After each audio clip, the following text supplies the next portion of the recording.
All right, so I'm going to go over the sixth seal in this video and basically explain how it's talking about the great and terrible day of the Lord, the great tribulation that comes upon the whole world. And I'm going to go through some scriptures to hopefully make this clear and easy to understand. So I'm going to start in Revelation 6, verse 12, where the sixth seal is first mentioned. Okay?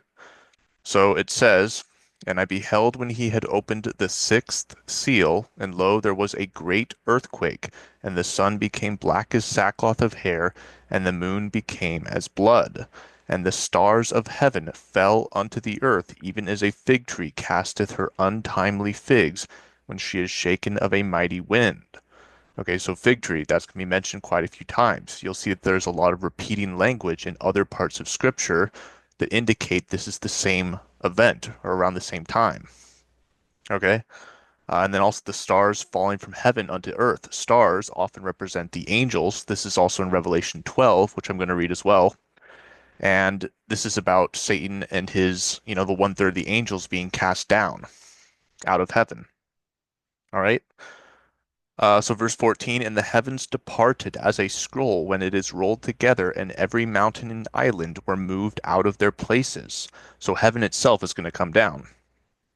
All right. And the kings of the earth, and the great men and the rich men, and the chief captains and the mighty men, and every bondman and every free man, hid themselves in the dens and in the rocks of the mountains, and said to the mountains and rocks, Fall on us, and hide us from the face of him that sitteth on the throne, and from the wrath of the Lamb. Okay, and this is like a direct quote from Isaiah chapter 2, so you should go check that one out as well.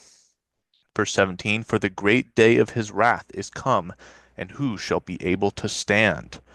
Okay, and if you keep going, it talks about how the 144,000 are then sealed before all this great tribulation comes upon the earth. So the 144, the servants of God, have to be sealed and caught up to the throne before all this great tribulation actually begins, the sixth seal.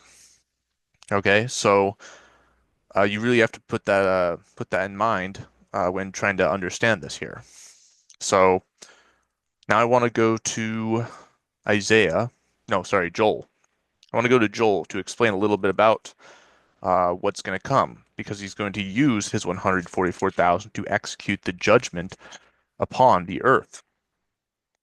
It even says in Jeremiah 51 that Jacob, the servant, is his battle axe that he's going to use to break in pieces all these people. Okay, and this is a scary army that's coming. So Joel chapter 2, it says, Blow ye the trumpet in Zion, and sound an alarm in my holy mountain. Let all the inhabitants of the land tremble, for the day of the Lord cometh, for it is nigh at hand. A day of darkness and of gloominess, a day of clouds and of thick darkness, as the morning spread upon the mountains, a great people and a strong. There hath not been ever the like, neither shall be any more after it, even to the years of many generations. A fire devoureth before them, and behind them a flame burneth.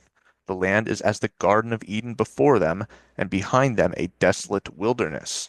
So they're going to go through places and just utterly destroy it.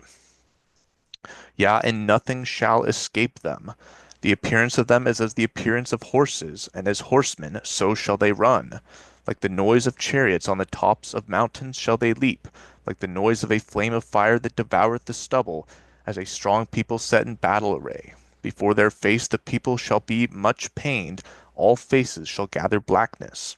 They shall run like mighty men, they shall climb the wall like men of war, and they shall march every one on his ways, and they shall not break their ranks. So they're going to be like one man, all in accordance.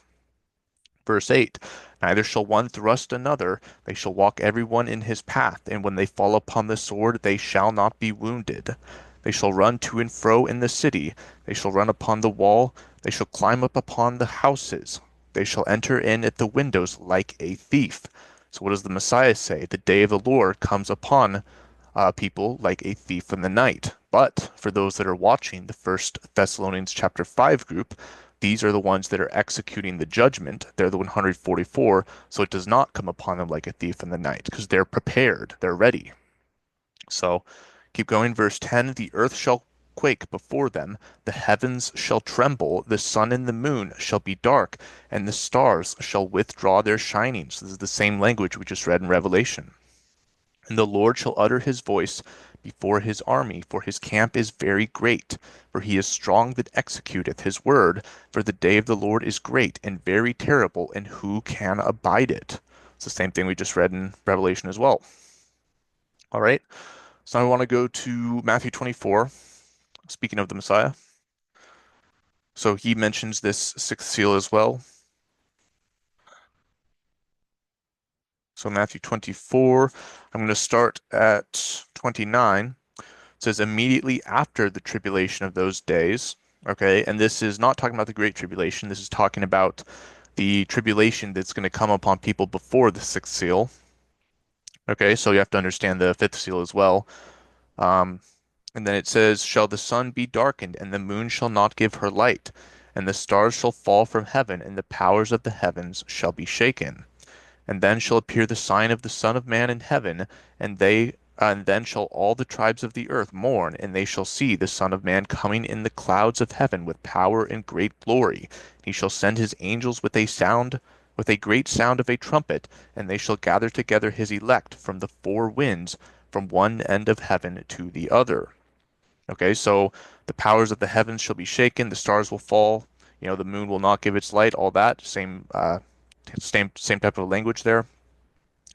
Then when the Son of Man comes, he's going to sound with the trumpet. His angels are going to gather his elect from the four winds. Okay, so this is the gathering, the second Exodus, and his angels are the 144 that are already glorified in their new bodies because this is after they've already been caught up to the throne, the devil's cast down, and now he's sending them out to gather his people into the second Exodus. And this is probably what's going to happen. The 144K, they're going to lead the second Exodus and lead his elect, which is different than the very elect, by the way. The very elect are the ones that are not deceived in verse 24 here, the same chapter. Then the elect is just the whole number of people that are going to be saved, whether or not they were deceived at first before the sixth seal comes. All right. So now verse 32, now learn a parable of the fig tree. Okay, so here's the fig tree again. When his branch is yet tender, and putteth forth leaves, ye know that summer is nigh.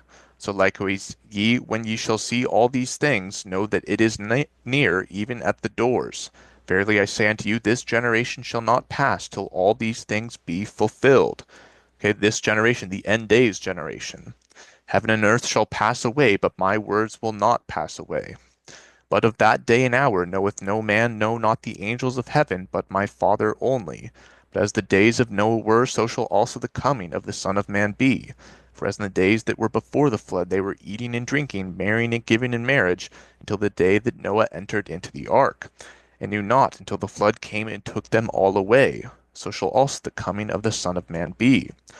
So if you're going to be just, living like the world, not really, caring much about what's coming upon earth and not caring about God's word, then you're going to be swept away. So don't just be eating and drinking. And really, this is probably prophetically speaking about people doing the feasts right now instead of actually warning the people and watching. This is why it also talks about the evil servants that go back to eating and drinking with the drunken in this same chapter. Verse 40, then shall two be in the field, the one shall be taken and the other left. Two women shall be grinding at the mill, the one shall be taken, the other left. Watch therefore, for ye know not what hour your Lord doth come. All right, and I should probably mention this. Some people say that's talking about the rapture. Okay, it's not. The Christian church is in a lot of disobedience right now. They are not getting raptured. So I'm going to show Luke 17 just real quickly to explain that and kind of put that to rest there. But so Luke 17, starting verse 35, just to show like a cross reference, this is the same thing. Two women shall be grinding together, the one shall be taken and the other left. Two men shall be in the field, the one shall be taken and the other left. They answered and said unto him, where, Lord? And he said unto them, wheresoever the body is, thither will the eagles be gathered together. So they're not gathered up into heaven, they're gathered, their bodies are gathered because they're dead. They're gathered into where the beasts are going to eat them. So, and really, this whole thing is a rebuke for the Christian church, thinking like, oh, we're getting pre-trib raptured. Like, no, the day of the Lord is coming. It's a day of darkness. And I'm going to go to Amos 5 and explain that as well. But off that little side note there, verse 42, watch ye therefore, for ye know not what hour your Lord doth come. But know this, that if the good man of the house had known in what watch the thief would come, he would have watched, and would not have suffered his house to be broken up. Therefore be ye also ready, for in such an hour as you think not, the Son of Man cometh. So you have to be ready, you have to be watching. And watching, that is Ezekiel 33, that is the people who are warning the people to repent, to turn back to the Ten Commandments. All right? So now I want to go to Amos, like I just mentioned. So Amos 5, all right, verse 18. This is very straightforward and easy to understand, so hopefully you get this. This is where God prophesies about the pre-trib rapture people who think that they're going to avoid all the wrath that's coming, but it's the opposite. So it says, Woe unto you that desire the day of the Lord. To what end is it for you? The day of the Lord is darkness and not light, as if a man did flee from a lion, and a bear met him, or went into the house, and leaned his hand on the wall, and a serpent bit him. Shall not the day of the Lord be darkness and not light, even very dark, and no brightness in it? So it's the exact opposite of what they think is coming. All this destruction is coming upon them, and they think they're getting raptured out of it. But no, this isn't the case. Especially if you keep going, you see, like, what does God hate? He despises your feast days. He's not going to smell in your solemn assembly. So all your Christmas, Easter, Sun God Day worship, all that stuff he never commanded, all originates from pagan customs. That stuff is a huge reason why the wrath of God is coming upon you guys, the children of disobedience who will not keep the Ten Commandments. God didn't command Sunday. He didn't command Christmas. He told you to keep the Sabbath day, Saturday. So if you want to be in covenant, you want to be protected when this stuff comes upon the earth, well, then start keeping his commandments. Stop following the traditions of man that the Messiah sharply rebuked in Mark chapter 7. All right. So now let's go to Isaiah 34. This talks also about the heavens departing. All right. Isaiah 34, verse 1. Come near, ye nations, to hear, and hearken, ye people. Let the earth hear, and all that is therein, the world, and all things that come forth of it. For the indignation of the Lord is upon all nations, and his fury upon all their armies. He hath utterly destroyed them, he hath delivered them to the slaughter. Their slain also shall be cast out, and their stink shall come up out of their carcasses, and the mountains shall be melted with their blood. So the mountains being destroyed is another big part of the sixth seal. And all the host of heaven shall be dissolved, and the heavens shall be rolled together as a scroll, and all their hosts shall fall down, and the leaf, or as the leaf falleth off from the vine, and as a falling fig from the fig tree. So there it is again. For my sword shall be bathed in heaven. Behold, it shall come down upon Idumea, and upon the people of my curse to judgment. And Idumea, I'm pretty sure that's talking about Esau and the evil servants. I'm pretty sure what it represents. I'm suspicious of it at least. And a lot of these evil servants who, they come to the truth and they turn from it. Well, this is people that are coming from the USA. And I'm going to go to Isaiah 13 as well and show you that the USA is destroyed in prophecy. It is Mystery Babylon. But Esau specifically, these evil servants that turn from the truth, they return to go and eat back and they go back to eat and drink with the drunken. They're doing the feast, selling their inheritance for a meal. And that's what a lot of these evil servants do. And they're not going to have any place of repentance, if they wait too long. All right. So, verse 6, the sword of the Lord is filled with blood. It is made fat with fatness, and with the blood of lambs and goats, with the fat of the kidneys of rams. For the Lord hath a sacrifice in Bozrah, and a great slaughter in the land of Idumea. And the unicorns, which is supposed to be the rhinoceros, that's just what Old English uses, shall come down with them, and the bullocks with their bulls, and their land shall be soaked with blood, and their dust made fat with fatness. For it is the day of the Lord's vengeance, and the year of recompenses for the controversy of Zion. And the streams thereof shall be turned into pitch, and the dust thereof into brimstone, and the land thereof shall become burning pitch. It shall not be quenched night nor day. The smoke thereof shall go up forever, from generation to generation. It shall lie waste. None shall pass through it forever and ever. And a lot of this does have familiar language to Isaiah 13, which is why I think it's talking about USA, at least the evil servants there.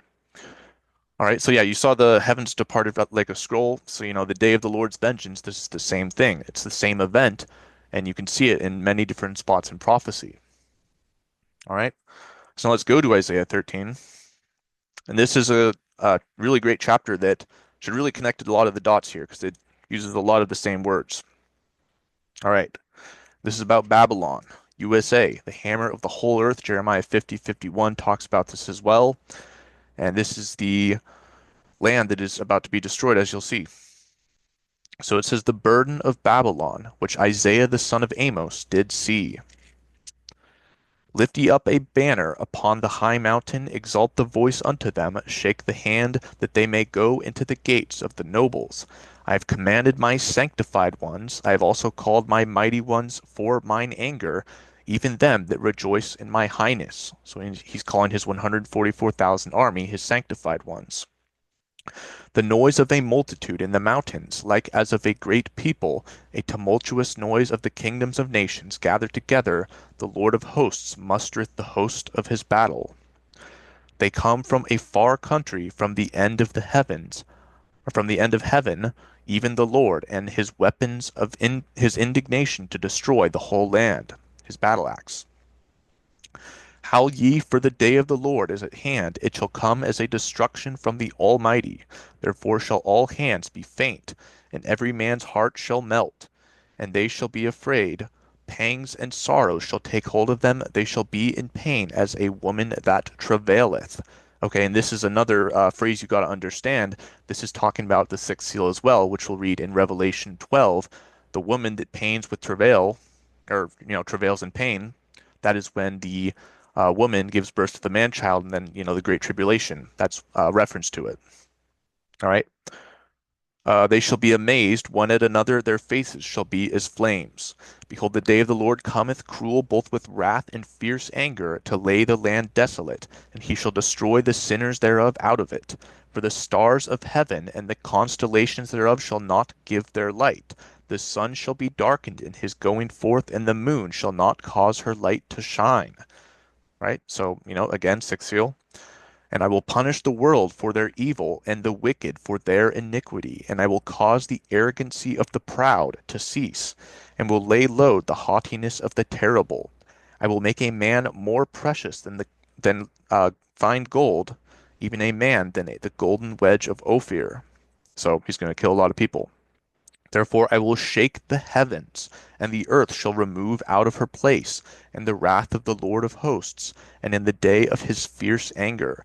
And it shall be as the chased roe, and as a sheep that no man taketh up. They shall every man turn to his own people, and flee every one into his own land. So from what I see out of that, it seems like people are going to try to go back to where they came from out of America, but they're going to be found anyway and thrust through, as this next verse says, every one that is found shall be thrust through, and every one that is joined unto them shall fall by the sword. So if you're going to fight with the sword, you're going to die by the sword. And unfortunately, this country really likes their guns, so that's going to happen to a lot of people. They're going to try to resist the destruction that's coming, even though, Romans 13, a big rebuke to them says, like, you're not even supposed to be fighting against the government because they're ordained to punish you. But I guess that's actually a different uh, people that's coming on them than what's going on right here. But verse 16, their children also shall be dashed to pieces before their eyes, their houses shall be spoiled, and their wives ravished. Behold, I will stir up the Medes against them, which shall not regard silver, and as for gold, they shall not delight in it. Their bows also shall dash the young men to pieces, and they shall have no pity on the fruit of the womb. Their eyes shall not spare children. And Babylon, the glory of kingdoms, the beauty of the Chaldees' excellency, shall be as when God overthrew Sodom and Gomorrah. And really, that's what the USA is like right now. It's Sodom and Gomorrah. All the sexual immorality, the pornography, stuff they're pushing in Hollywood, all that stuff is coming upon them, or is why God's wrath is coming upon them. It shall never be inhabited, neither shall it be dwelt in from generation to generation. This is the same language as Isaiah 34. And really, just this shows like this cannot be talking about Jerusalem. So anyone who's saying, it's not going to be dwelt in from generation to generation, how is New Jerusalem going to exist if, the smoke of their torment is going to go up forever? So Babylon is not Jerusalem, it's the USA. So don't listen to anyone preaching that doctrine from the spirit of error. Neither shall the Arabian pitch tent there, neither shall the shepherds make their fold there.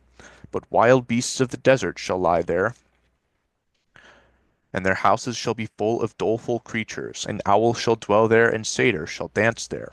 And the wild beasts of the islands shall cry to their desolate houses, and dragons in their pleasant palaces. And her time is near to come, and her days shall not be prolonged. All right? So that's what's coming upon Babylon, the USA. Now, let's go to Revelation 12, and let's explain a little bit more about this man-child that's caught up to the throne, and the woman that travails in labor, all right, and then Satan being cast down. So Revelation 12, verse 1, and there appeared a great wonder in heaven, a woman clothed with the sun, and the moon under her feet, and upon her head a crown of 12 stars. Okay, and this sign came in September 23rd, 2017. And she, being with child, cried, travailing in birth, and she pained to be delivered.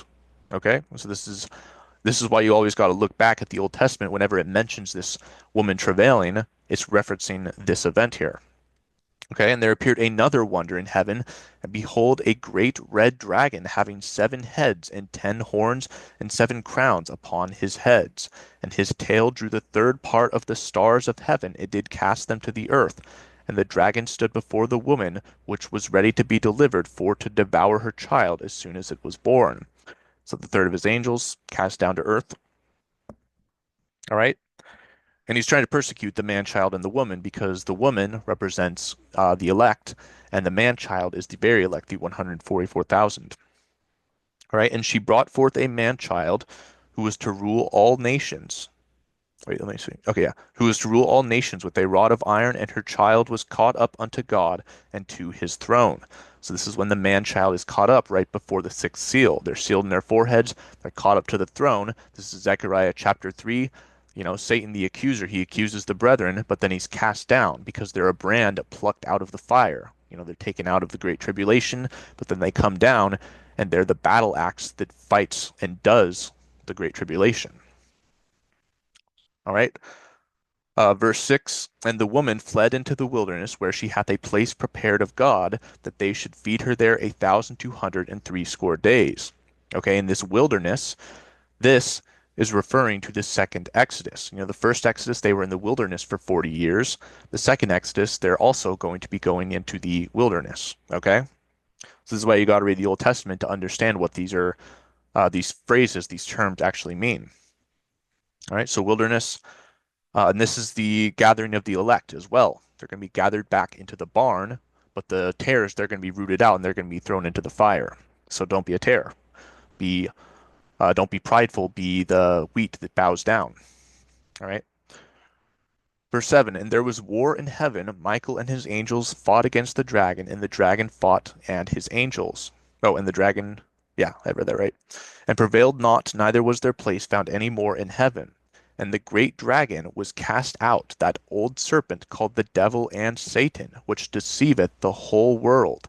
And he was cast out into the earth, and his angels were cast out with him. This is another thing. He deceives the whole world.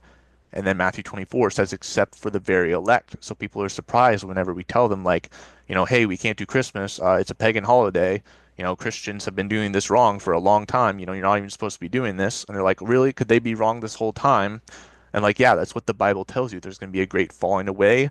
The whole world's deceived except the very elect. Don't just hop on the bandwagon to hell. Follow the narrow path, the narrow path to life. That's what you want to enter into because straight is the gate.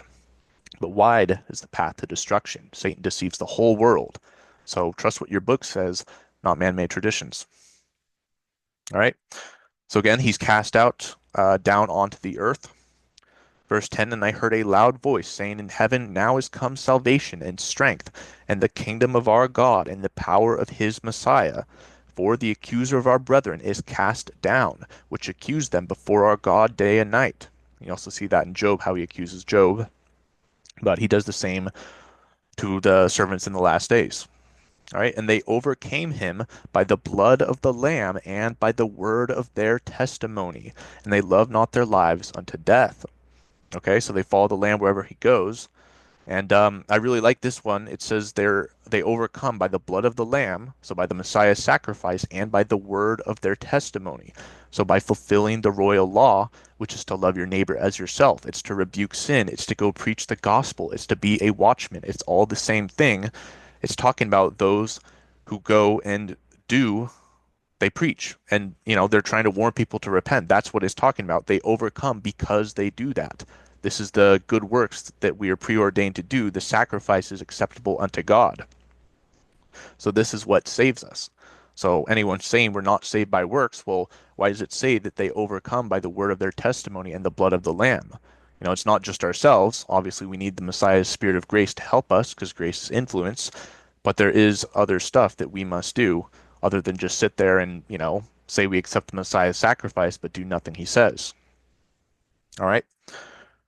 Verse 12, therefore rejoice, ye heavens, and ye that dwell in them. Woe to the inhabitants of the earth and of the sea, for the devil is come down unto you, having great wrath, because he knoweth that he hath but a short time.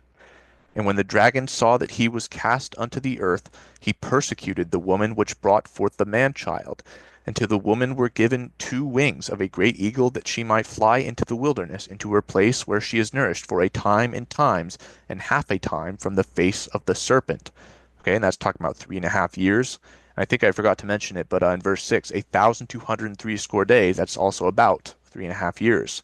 So some people have this idea that tribulation is 7 years. That's really nowhere in Scripture, just some misinterpretation of Daniel, but that's literally the only place they get that from. But 3.5 years is the Great Tribulation. All right, where was I? Verse 15, and the serpent cast out of his mouth, water as a flood after the woman, that he might cause her to be carried away of the flood. And the earth helped the woman, and the earth opened her mouth and swallowed up the flood which the dragon cast out of his mouth. And the dragon was wroth with the woman, and went to make war with the remnant of her seed, which keep the commandments of God and have the testimony of Yeshua Messiah.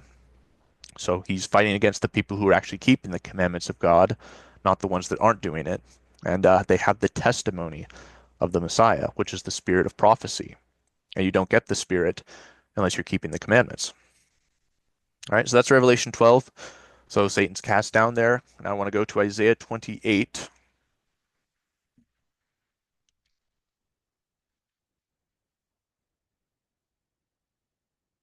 All right, Isaiah 28.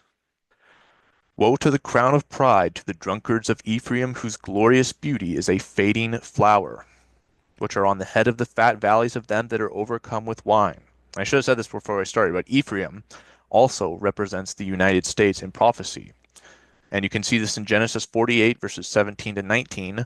It is the younger brother who gets the firstborn inheritance anyway, and he is going to be full of nations, and he's going to be greater than his older brother. So his older brother would be Manasseh, Great Britain, who is also great, but USA is greater and is full of nations. It's a melting pot mixed of all types of different nations and peoples. A country with all sorts of immigrants coming in. All right. Which is why they're all going to be going back to their own country and trying to flee when they see that the destruction is coming. But USA is Ephraim.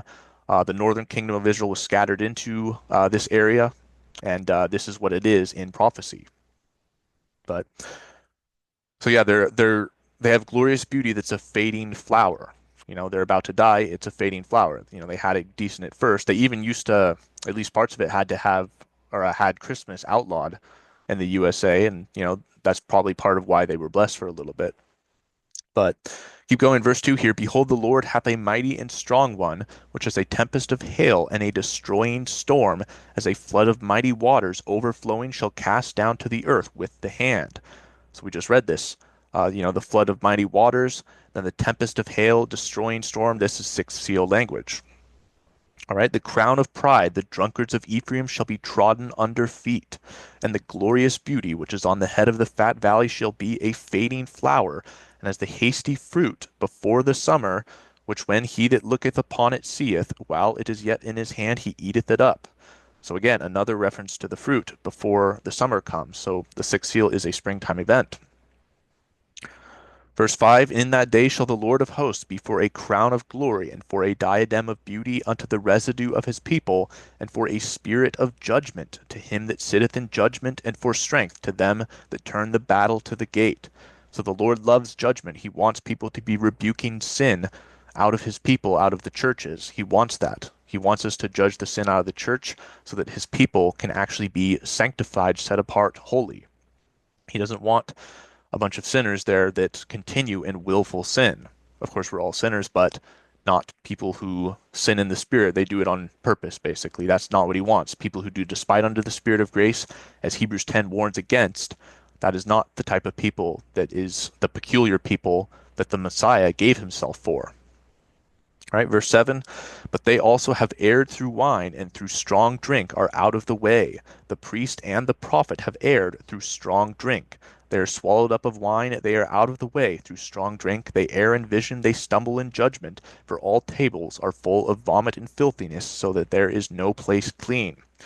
Okay, so this isn't talking about literal drunkenness and wine. It's talking about pride. This is what it is. The prophet, the priest, they're erring through pride. They don't want to accept that, all this evil is going to come upon them, and they've been teaching the truth or teaching against the truth all this time. So, they're just not going to hear the truth because they don't want to hear it. They're prideful. It's like talking to a drunk person, trying to reason with these people because the spirit of pride is just refusing to allow them to understand that they need to obey the Ten Commandments and, quickly figure this stuff out before Great Tribulation comes and destroys USA. But that's essentially what I had there. Um, Hopefully this helped explain something a little bit. If you keep going in the same chapter, it even talks about how to read the Bible, precept upon precept, line upon line, here a little, there a little. Hopefully that explained a little bit. Hopefully you saw the connections there. But that's what I got for this video. The sixth seal is coming very shortly, so get in covenant, be prepared, and then watch. Help warn other people about these things to save their souls as well. All right.